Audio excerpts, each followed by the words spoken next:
Okay, thanks, Tori.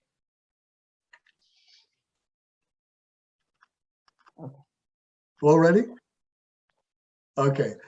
So I was just saying that with this group, it's an honor to be with you because, first of all, you already have the values as a ground for the change that's needed. So that's number one. And the second thing is you're all already actively involved, and that's amazing. So all I'm going to present tonight is hopefully one extra tool in your arsenal. So you already have a range of methods and tactics and strategies to do what you're doing, to protect the environment, to care for nature, to combat the climate crisis, and so on.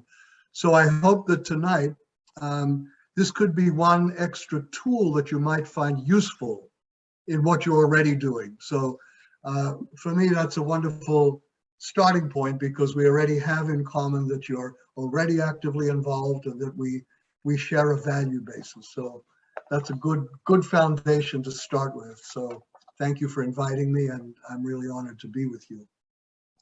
So what I'll do is just, I think, give an overview of what this book is about. What's this all about? And maybe a starting point, which is also the beginning of the book, is just to talk about, I know people roll their eyes when you even say the word economics. There's something about economics that bewilders people, that overwhelms them, that makes them feel victimized almost. So somehow, instead of what you talked about just now as the center of our understanding, somehow the economy has come to play God in our materialist world. So the materialist world in which we live, we literally bow down to economists, to economic theory, to economic growth. So I think that we need to start with an acknowledgement of why is it, how is it that people are so stressed, overwhelmed by this thing that we call the economy? And to some extent, I blame economists for this because they've somehow used a jargon that enshrines them as the experts and that almost deliberately covers up the fatal flaws in the current system. So somehow this economic model that economists have touted, which is taught in universities, it's the model which universities teach, has become a kind of super system to which all else, the natural world, our communities, our families, somehow bow down. So without oversimplifying, I am hoping that the first part of this book actually starts out with talking just in plain language about how our present economic system actually works and how flimsy its foundations really are. So I'll just say a few words about that to start. So after that, I don't want to say that that's what the book is about because most of the book is actually about the way forward, how to have a saner way forward and how practically we can get there. And it describes the hands-on work that we've done over 25 years with 3 different governments to try to make that happen, starting here in Nova Scotia and actually going all the way to the United Nations. So I'll just say a few words about that journey, but I'll focus on this region since this is where we are. So at the base of economic policy making is what has been called, and I'm quoting now, the most powerful statistic in human history. That's the way it's described. What is that most powerful statistic in human history? That statistic is what's called gross domestic product, or GDP for short. In a nutshell, GDP is a single number that adds up how much stuff we produce and how much we buy and sell. That's what GDP does. So it's a completely materialist measure of our well-being. So just having the number is not a problem. And in the book, I actually explain why it's a handy number to have. But that calculation is not what makes it so powerful. The problem starts when economists and politicians think as they always do these days, that their main job is to make that number grow. They call it economic growth. So making that statistic grow, that's where the problem starts. So they then misuse GDP for a purpose its architects never intended. Namely, they use it to tell us if we're better off or worse off. So they assume, and this assumption is shared by politicians, economists, journalists, that more GDP and the faster you can make it grow is better, the better off we are. So to convince us of that, and journalists, by the way, fall right into this trap, you'll notice, they borrow words from the health profession to tell us that our economy is healthy if it's growing fast. And if it's not growing fast, they tell us it's weak, it's sickly. It's this assumption that more GDP makes us better off. That's where the problem starts.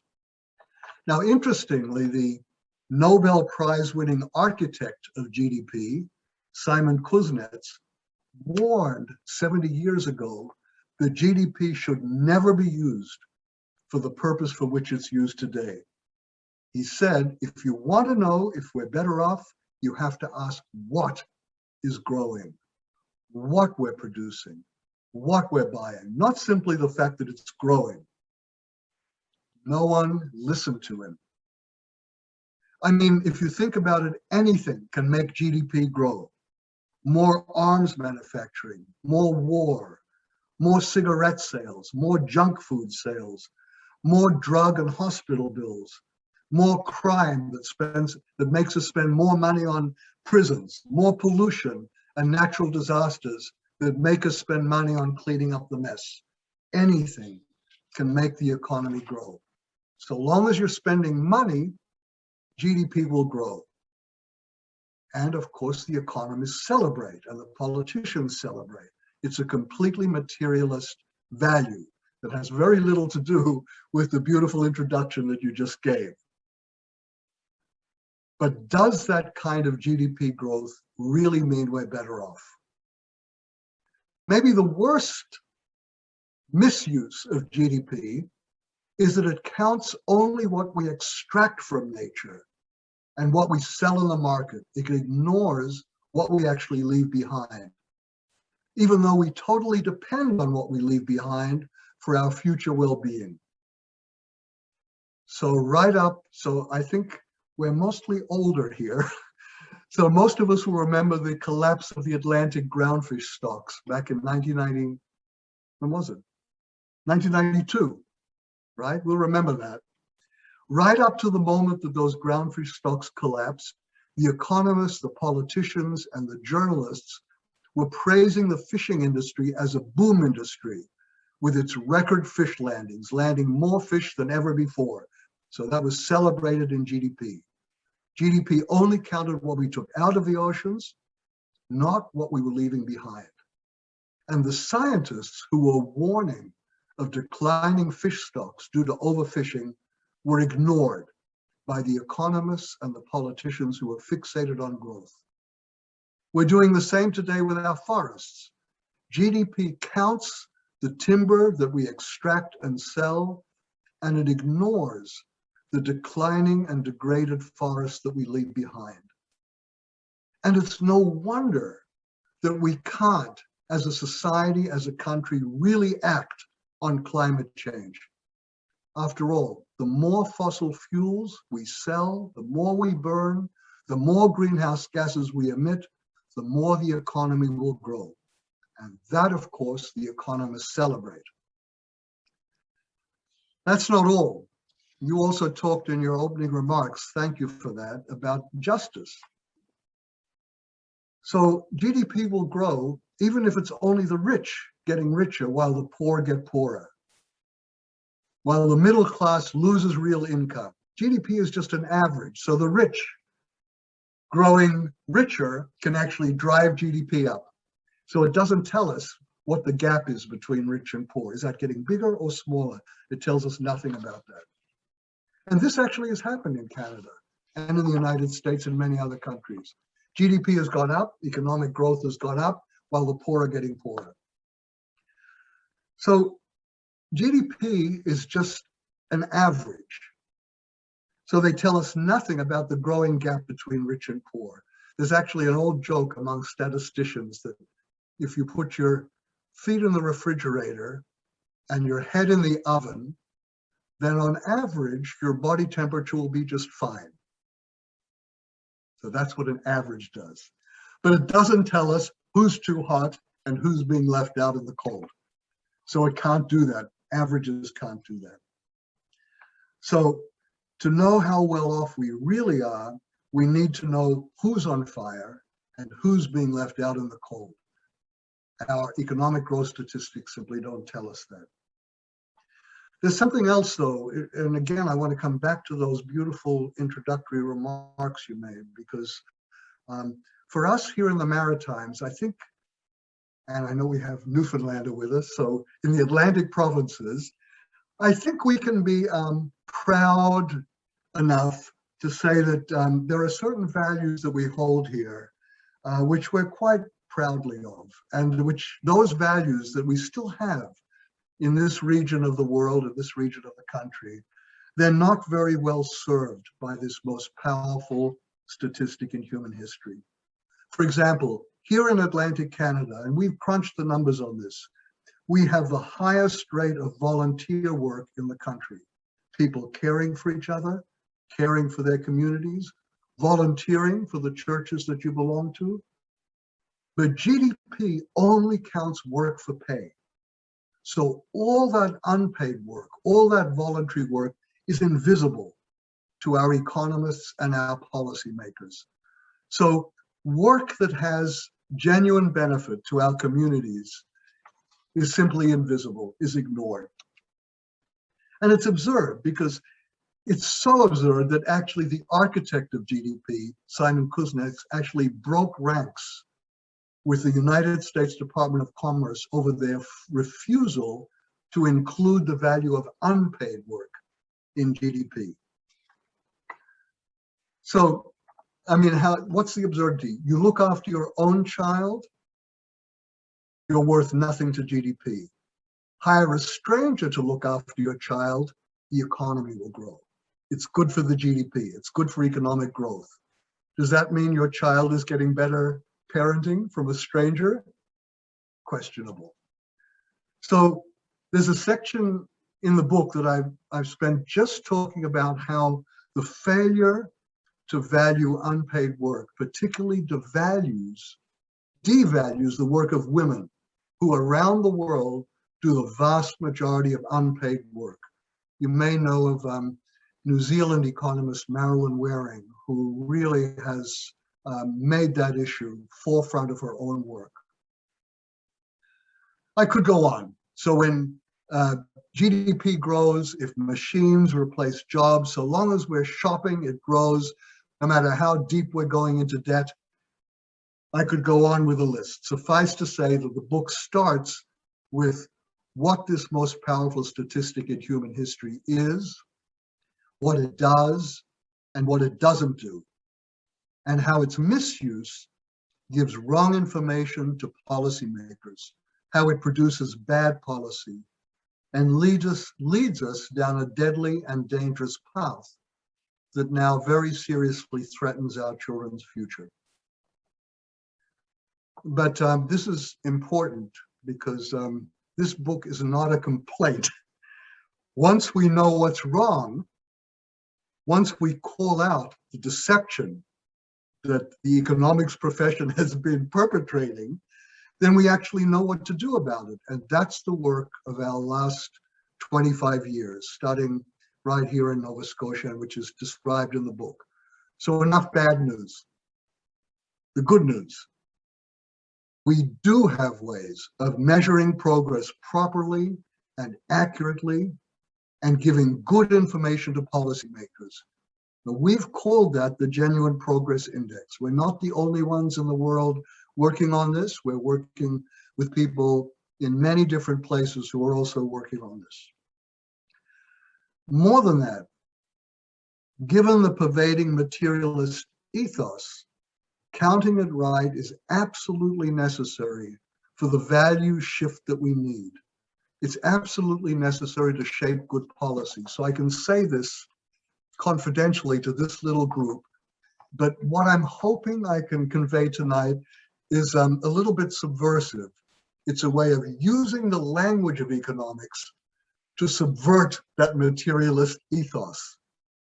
Because we know that if we preach our values, we know that the economists and the hard-nosed people who pride themselves on being practical will shut it off.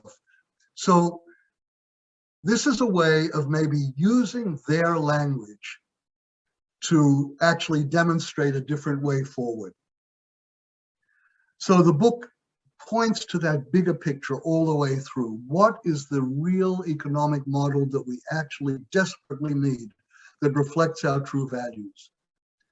Now, again, the good news is that we have all the knowledge, all the expertise, the resources, the good working models on which to build to create a genuinely secure, sustainable, equitable, and prosperous society and future for our children. We know what it takes. We know how to do it. We've got no excuse.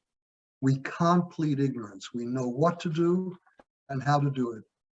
The architects of our present economic system at Bretton Woods at the end of the Second World War, maybe they could be excused. They didn't know that human beings were capable of depleting resources to the point of extinction, of killing off other species.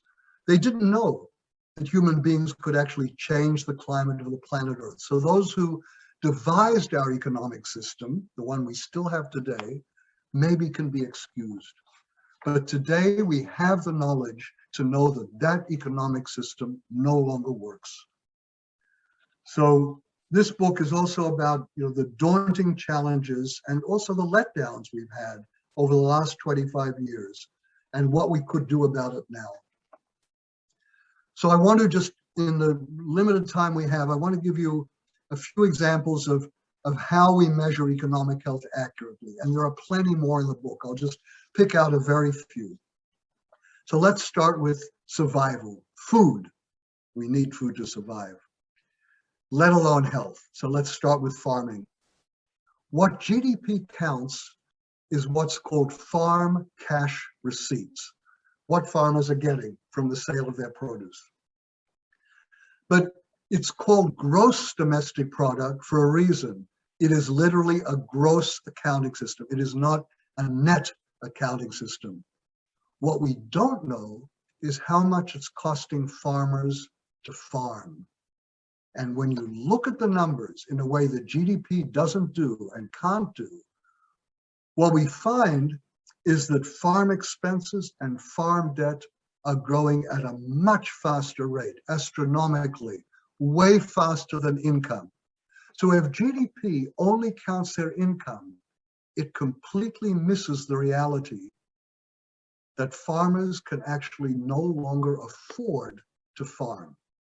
No wonder that small farmers are going out of business and selling their land. So we looked at Nova Scotia, Prince Edward Island, New Brunswick, and we crunched the numbers and we showed that over a 35-year period, net farm income was going down and down and down to the point of actually being literally below zero. So I have to say, when we released these numbers, the Nova Scotia Federation of Agriculture was actually ecstatic. They invited us over. They wanted us to present this. They said, we've been saying this for years, but we only had anecdotal evidence. At last, we've got the numbers to prove what we know. So we weren't telling them anything they didn't already know. All we were doing is giving them the statistics to prove that farm economic viability, especially for small farmers, was no longer reasonable in this region, that actually it no longer paid small farmers to farm. But no matter what we released, no matter what we told the government, the GDP stranglehold remained firm. So it didn't have to be that way. There's plenty of early warning signals. So had this net accounting system been used, it would have sent timely early warning signals, plenty of space for remedial action before the fish stocks collapse, before small farms die out, before we're overwhelmed by the drought, fires, disease, and rising seas caused by catastrophic climate change. All the evidence that we needed on climate change was available 35 years ago. But meantime, our most powerful statistic in human history is only counting the growth of the economy, which includes more fossil fuel burning, more greenhouse gas emissions. So a gross accounting system cannot give policymakers the evidence they need to make good policy. So we use that net accounting system throughout our genuine progress index with climate change, transportation, health.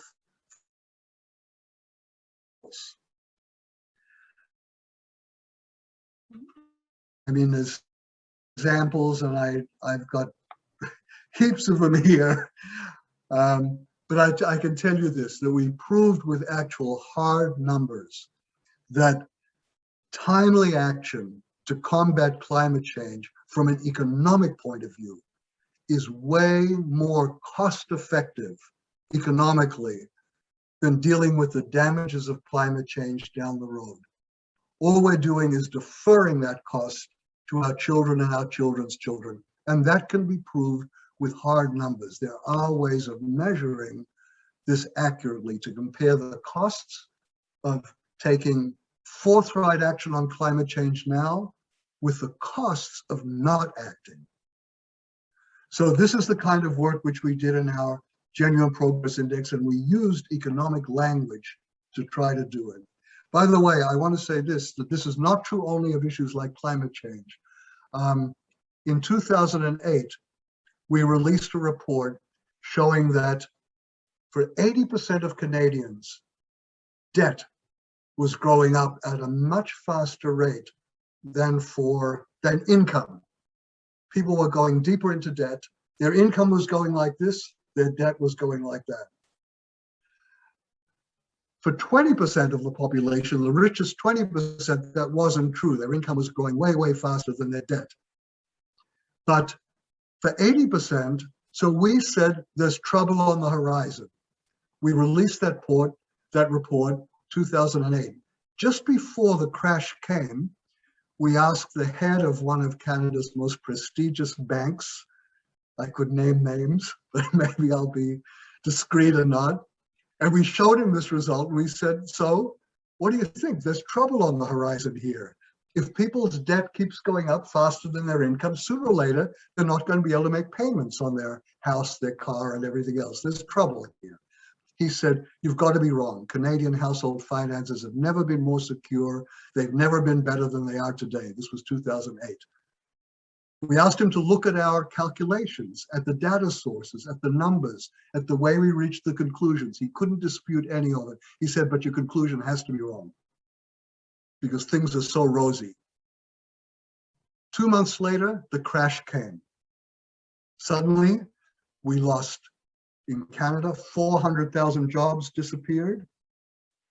Exports declined by 16%, investments by 22%. We weren't surprised.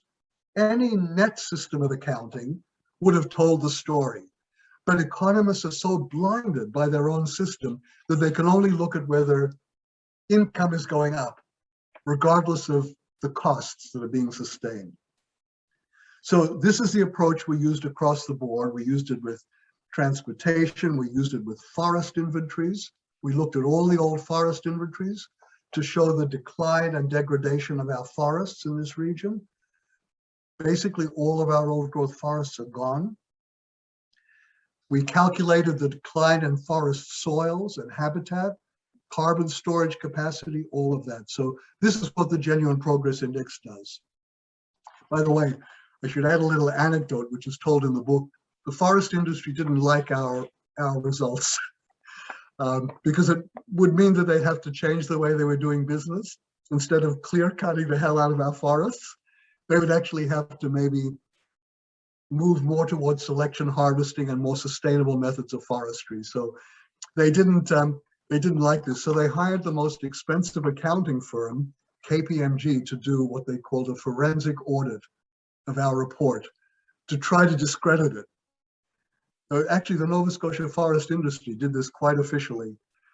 And I have to say, I'm kind of pleased that they never issued, KPMG never issued a report. The Nova Scotia forest industry never said another word, because actually they couldn't prove our numbers wrong. They were accurate. We were using forest inventories. We were using all respectable Statistics Canada sources. So there was no way of actually disputing that. But it is threatening to business as usual. There's no question about it. So I want to say this again. This is, the Genuine Progress Index is not just full of bad news about climate change and forests. On the contrary, it actually celebrates the values we hold dear right here. We do count the value of voluntary work. We count the power, and there are ways of measuring this. Statistics Canada has good data, how you can actually detail viable, prosperous, successful communities that hold together and are still strong and have community spirit. So all of these things, Statistics Canada now has a social capital survey. It gives wonderful numbers on this. What's your sense of belonging? What's your sense of trust? So actually, these are Statistics Canada numbers. So there are many things here which we can celebrate. Nova Scotia and Prince Edward Island have bleeding edge waste management systems. We looked at the economic benefits of those waste management systems, that a sustainable waste management system can actually be justified in economic terms. We gave a presentation at the time to the Prince Edward Island legislature. We did a lot of work on the costs of secondhand smoke, and our work was used to bring into being the ban on smoking in bars and restaurants. So our GPI work was used for that, because we measured the true costs of smoking, the true costs of secondhand smoke in dollar figures. We actually found that we could save 25% of our current healthcare budgets if Nova Scotians didn't smoke, exercised regularly, had healthy weights. So basic preventative measures could actually save the healthcare system and save government lots of money. Now, those numbers, I have to say, in health was one area where government did listen. There were places they didn't, but health was one they did. And they actually, based on our numbers, they actually created a new Department of Health Promotion. And they actually created a proper, comprehensive tobacco control strategy, which hadn't existed before. And they created a nutritional policy for schools. So vending machines selling junk food were no longer allowed. So they actually used our numbers to make some changes in the health field, and actually to create a new department devoted to health promotion and disease prevention. You know what I'm talking about. The values that we have here are actually measured in our Genuine Progress Index. I mean, we all know it anecdotally. I don't own a car. And I have to say, I'm still, as a pedestrian, I'm actually touched. I'm moved every time that a car even thinks that I'm thinking of crossing the road, they stop. Okay, we might take that for granted, that kind of behavior that we still have here in the Atlantic provinces, that kind of something about it. But it's not the case most places. I've lived in quite a few places.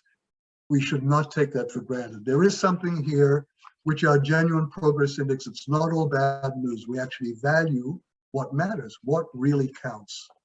That's part of the Genuine Progress Index too. We value community, health, environmental quality, basic security.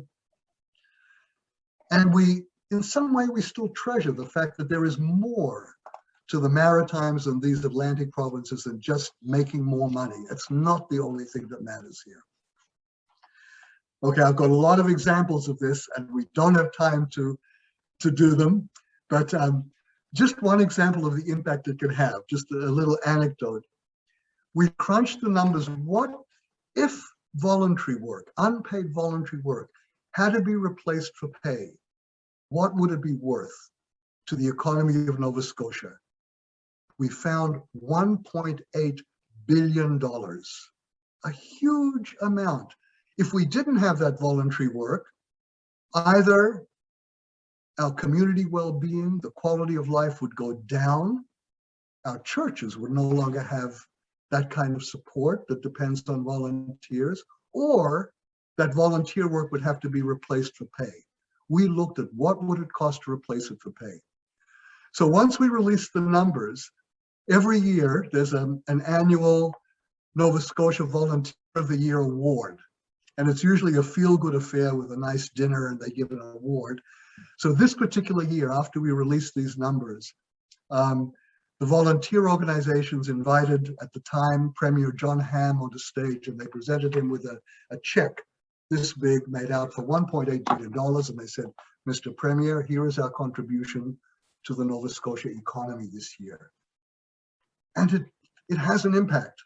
Using those economic numbers can actually change the atmosphere. It can raise the profile of things like volunteer work, of environmental quality that have been ignored and sidelined. Putting numbers to it can bring things which are on the fringes of our current policy agenda to the front and center. So that's why I say it's a strategy. It doesn't replace the values that you talked about so beautifully at the beginning, but it's a way of using the language of our materialist ethic, our materialist system, to turn people's minds towards the values which have been sidelined and ignored. So I'm not going to give any more examples. I'm just going to, just to end, say a few words about, okay, now I've got to confess, I was very naive. I think we were all very naive. And by the way, not only we, but I think so are climate scientists. All of us number crunchers in the world somehow believed that if policymakers only had the truth, if they only had the evidence, then of course they'd say, oh, of course, we didn't know this. Now we've got the real numbers, now we know what to do. So we were really naive enough to believe that the truth talks and that it would actually affect policy. For 20 years, I firmly believed that all we had to do was present the real evidence, to show the numbers, to do it rigorously, using all respectable data from Statistics Canada, and the policymakers would say, oh, great, thank you. Now we'll use that. Now we know what to do. We were just getting the wrong information before. We weren't getting all the information we need. It hasn't happened. It has not happened. And it's not just, you know, us number crunchers here working on the Genuine Progress Index that have come to that realization. I think climate scientists throughout the world shared that belief too, that if they could only just tell the truth, crunch the numbers, and present them, that people would believe them. Okay, who believes them? Greta believes them. She's the one who these days quotes science, and she's the one who tells Davos and the United States Congress and the United Nations, don't believe me, don't listen to me, listen to what the scientists are telling you. So I want to acknowledge Gwen here, because Gwen saw this early on in our work. She created GPI Youth, because really it is our young people whose future we've stolen, whose future we've mortgaged. And we continue to live in our present lifestyle at their expense. And so the last part of the book is actually talking about what is a way forward. Now, I describe in the book how we took this model. I was working in Bhutan for many, many years. And Bhutan actually took our Genuine Progress Index model, which aligned with their own values, to the United Nations. And at the United Nations, we had the Secretary General of the United Nations there. We had President of Costa Rica flew up. We had diplomats from countries around the world. We had Nobel Prize winning economists there. And it looked like the Secretary General of the United Nations said, the old system is broken, we need a new one. Very, very forthright. We had that hope until this meeting of the United Nations was 9 years ago. And at that point, there was still some we believed. But we're more sober today because we've come to realize that the truth doesn't talk. We never heard of this term, fake news. Actually, we've been fed a diet of fake news by the economics profession for a very, very long time. So what do we actually do? These days, the hope I have is in the young people. And I do want to acknowledge Gwen for seeing that way, way before I did. So in starting GPI Youth and training young people in this work, giving them the tools, I think that here we are, most of us are old, but I really think that that's the only place. When I heard Greta speak at the United Nations and Davos, I just followed her everywhere. Tears would just say, unadorned, she's listening. So I think that maybe we've been aiming our work at the wrong audience all of these years. We've been aiming it at policymakers, at the experts. And I think Gwen was right. We should be aiming really at our young people. They're the ones who are actually going to, because it's their future, they're the ones who are going to take this. I think we have to rethink our whole messaging. To whom are we talking? I don't believe anymore that we're going to change this political party or that political party. I really think we need to look to who the change makers really are. So there's a lot more to say, but I think that's enough to get a conversation going.